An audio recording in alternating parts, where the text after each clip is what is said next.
एक छोटा सा गांव था। कुछ दिनों से उस गांव में एक चुड़ैल आकर रहने लगी। वो चुड़ैल रोज रात को गांव में किसी न किसी को अपना शिकार बना ही लेती, लेकिन जैसे ही सुबह होती वो चुड़ैल एक आम इंसान बन जाती। एक दिन की बात है, चुड़ैल रात में अपने शिकार की तलाश में घूम रही थी। तभी उसे एक आदमी दिखाई दिया। अरे वाह, शिकार खुद ब खुद चलकर मेरी ओर ही आ रहा है। उस आदमी को पता नहीं था कि चुड़ैल दूर से खड़ी उसे देख रही है। जैसे ही वो आदमी चुड़ैल के नजदीक पहुंचता है, चुड़ैल, चुड़ैल, अरे भागो रे भागो, चुड़ैल, अरे भागो रे भागो। अरे भागता कहाँ है? इतनी देर से मैं तेरा ही तो इंतजार कर रही थी। तभी चुड़ैल उस आदमी को भागने नहीं देती और झट से पकड़ लेती है।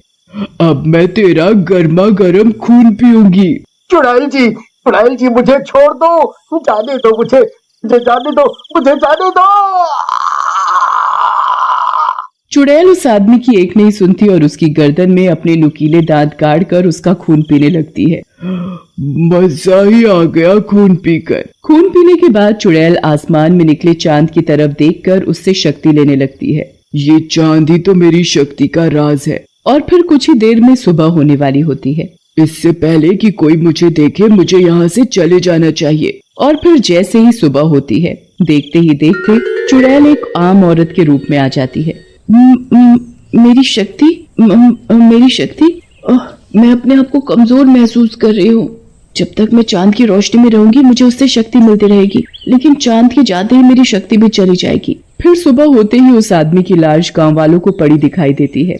अरे रे, इतनी बेरहमी से पता नहीं इसे किसने मारा होगा। वो चुड़ैल भी वहीं खड़ी खड़ी गांव वासियों की बात सुन रही थी। इन्हें क्या पता कि इस आदमी को मैंने ही मारा है। वो चुड़ैल वहीं गांव में एक छोटी सी झोपड़ी बनाकर रहती थी। वो दिन में आम लोगों की तरह रहती थी और दिन में वो किसी को भी कोई नुकसान नहीं पहुंचाती थी, लेकिन जैसे ही रात होती वो अपने असली चुड़ैल रूप में आ जाती और चांद की रोशनी में अपना शिकार ढूंढने लगती। एक दिन की बात है, चुड़ैल बहुत कमजोरी महसूस कर रही थी। पता नहीं ये चांद कब निकलेगा जिससे मैं उसकी रोशनी से शक्ति ले सकूं। फिर कुछ ही देर में रात हो जाती है और वो चुड़ैल चांद की रोशनी में शिकार ढूंढने लगती है। तभी उसे एक आदमी दिखाई देता है। चुड़ैल उस आदमी को देख मन में सोचने लगती है, तू शिकार ढूंढ रही थी और ले तुझे शिकार मिल ही गया।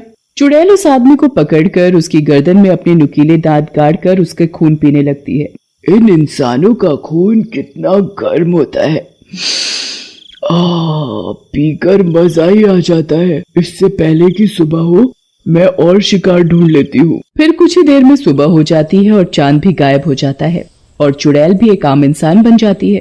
पता नहीं ये चांद दिन में गायब क्यों हो जाता है, इसकी वजह से ही तो मुझे शक्ति मिलती है। फिर जैसे ही सुबह होती है तो गाँव वासियों को दूर उस आदमी की भी लाश मिलती है। एक और आदमी की लाश। समझ नहीं आ रहा कि रात होते ही कौन गांव वासियों को मारकर उनका खून पी रहा है। तभी एक गांववासी कहता है, मुझे तो लगता है कि हमारे गांव पर किसी चुड़ैल का साया है। हाँ, तुम बिल्कुल सही कह रहे हो। फिर सभी गांववासी आपस में बातें करते हैं।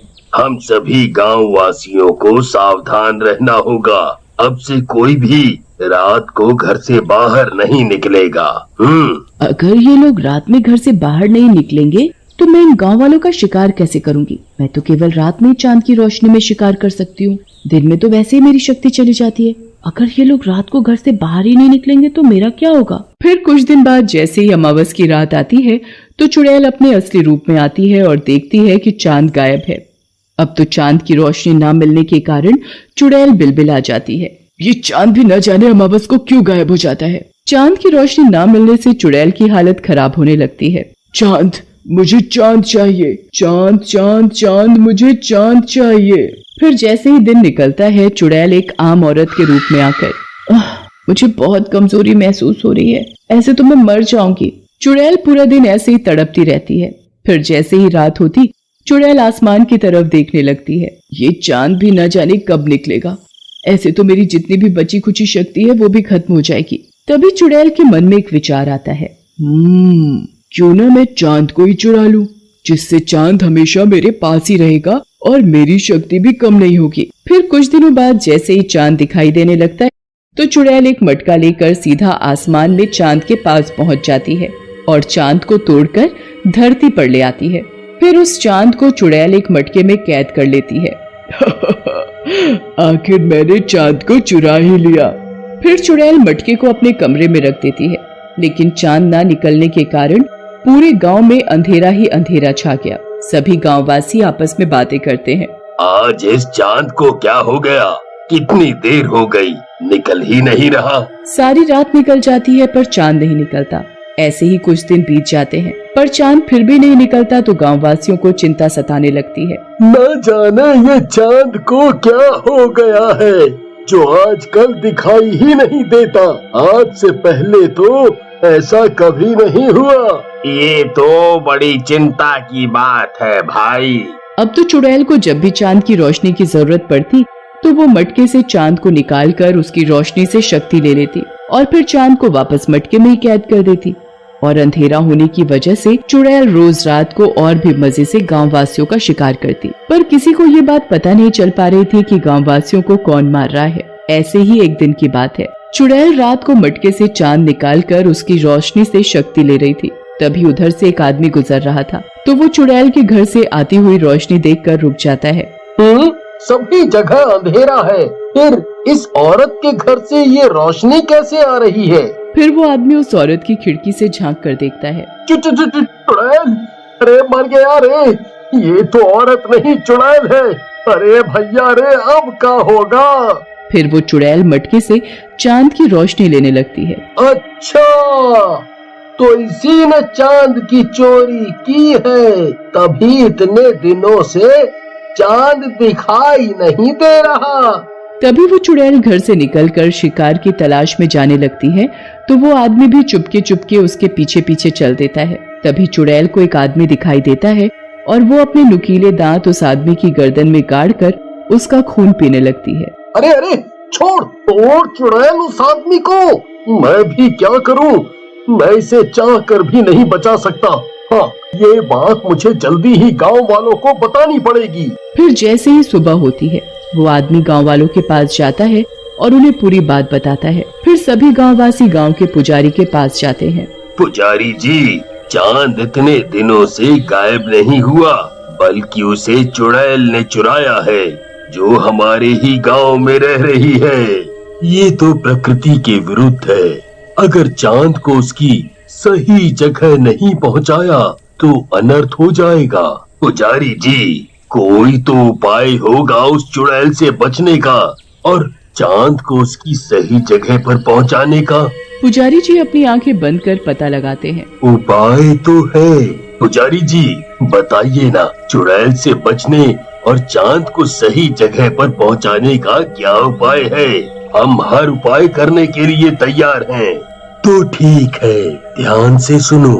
आज रात जब चुड़ैल मटके से चांद निकालकर रोशनी ले रही हो, तभी चुड़ैल को मटके के अंदर गिरा देना और मटके का मुंह बंद कर देना, जिससे चुड़ैल की शक्ति खत्म हो जाएगी और हमेशा हमेशा के लिए चांद मटके से आजाद हो जाएगा। हाँ, और ये काम आज ही रात को करना होगा। फिर सभी गांववासी रात होने का इंतजार करने लगते हैं और जैसे ही रात होती है वो चुड़ैल के घर के बाहर छिपकर खड़े हो जाते हैं और खिड़की से देखने लगते हैं। तभी चुड़ैल चांद की रोशनी लेने के लिए चांद को मटके से निकालती है। मेरी शक्ति, अब मुझे कोई मार नहीं सकता, ना ही कोई पकड़ सकता है। चुड़ैल को क्या पता था कि गांववासी चुड़ैल को छिपकर देख रहे हैं। जल्दी से इस चुड़ैल के हाथ से चांद को छीनकर चुड़ैल को मटके में गिरा दो। फिर सभी गांववासी चुड़ैल के हाथ से चांद को छीन लेते हैं और चुड़ैल को मटके के अंदर गिराकर एक ढक्कन से बंद कर देते हैं और उस चांद को आजाद कर उसे उसकी जगह पर पहुंचा देते हैं। चांद अपनी सही जगह पहुंचकर फिर से पूरी दुनिया में उजाला ही उजाला कर देता है। ये देख सभी गांववासी बड़े खुश होते हैं। अब इस मटके को जल्दी से एक पीपल के पेड़ के नीचे जमीन में गाड़ दो, जिससे चुड़ैल हमेशा हमेशा के लिए इस मटके में कैद हो जाएगी। पुजारी सभी गांववासियों के साथ जाकर एक पीपल के पेड़ के नीचे उस मटके को दबा देता है, जिससे चुड़ैल के साए से गांववासियों को मुक्ति मिल जाती है।